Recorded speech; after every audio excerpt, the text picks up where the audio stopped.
I never expected a single summer night to unravel everything I thought I understood about loyalty, love, and myself. I never thought temptation could slip into my life so quietly, so naturally, that I wouldn't even realize what was happening until it was far too late. If someone had told me a year before that I would find myself caught between two brothers, between reason and something far more dangerous, I would have laughed. But life doesn't always come with warnings. Sometimes it simply happens, and you're left standing in the wreckage of what you once believed. My name is Emily. I was 25 that summer, old enough to know better, young enough to still believe that self-control was the same thing as strength. I'd been married a few years, part of a warm, close-knit family that felt like a world of its own. My husband's younger brothers, Ryan and Mark, were fixtures in our home. Ryan, with his effortless charm and sharp wit, could make anyone laugh without trying. Mark, quieter and more introspective, rarely spoke unless his words carried meaning. His eyes did most of the talking, soft, searching, impossible to ignore. When my husband left for a 3-month business assignment, I told myself the silence of the house wouldn't bother me. But it did. So, when Ryan and Mark offered to stay during their summer break, it felt like kindness, a simple gesture of family. That's how it started, at least. The first weeks were harmless. We cooked together, watched old comedies, played cards until late. Laughter filled the rooms where loneliness might have settled. But beneath that warmth, something unspoken began to stir. The energy changed, not suddenly, but slowly, like the way dusk sneaks up on daylight.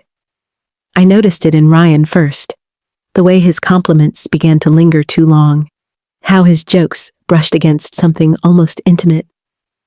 With Mark, it was quieter, more dangerous in its gentleness. Sometimes, I'd feel his gaze before I saw it, and when I looked up, it was already there. Steady, unguarded, and impossible to forget. I told myself it was nothing, that it was loneliness, nostalgia, imagination. But denial has a short lifespan. It was Ryan who pushed the line that night. "Truth or dare?" he said, with that crooked grin that dared you to say yes. I laughed, tried to brush it off. But Mark gave a small smile, almost shy, and something inside me softened. We started the game like children, silly questions, harmless dares. But as the hours blurred, so did the rules. The air felt heavier. Ryan dared me to sit beside Mark. I hesitated, then moved. The couch dipped slightly under my weight, and for a moment, the only thing I could hear was the rhythm of my own heartbeat. His arm brushed mine. It was barely a touch, but it felt like lightning. Then came Mark's turn. Ryan leaned forward, voice teasing. "Truth or dare?" "Truth," Mark said quietly. Ryan grinned. "Who was your first crush?" A pause. Mark's eyes flickered to me before he looked away. It lasted only a second, but that second changed everything. He mumbled something about a classmate, but no one believed it. Not really. The air between us felt charged, almost fragile. Each laugh felt forced. Every glance lingered too long. I could feel the shift happening, yet I couldn't stop it. Then Ryan looked at me again. "Your turn, Emily. Truth or dare?" "Dare," I whispered, my voice betraying the tremor I tried to hide. Ryan's grin widened. "I dare you to let Mark put his arm around you until the game ends." The silence that followed was deafening. Mark froze, his breath catching. Slowly, he lifted his arm and wrapped it around me.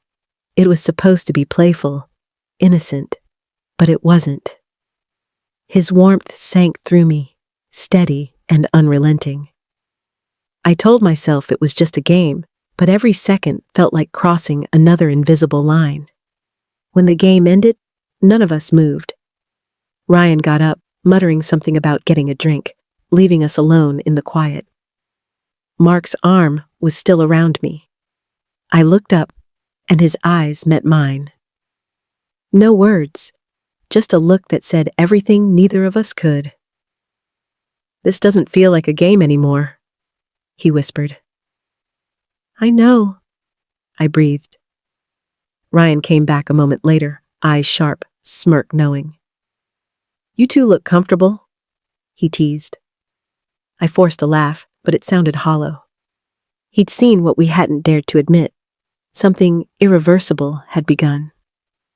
That night, I lay awake, staring at the ceiling, listening to the silence press against the walls. My mind replayed every moment, every glance, every breath. By morning, the house felt different, quiet, cautious.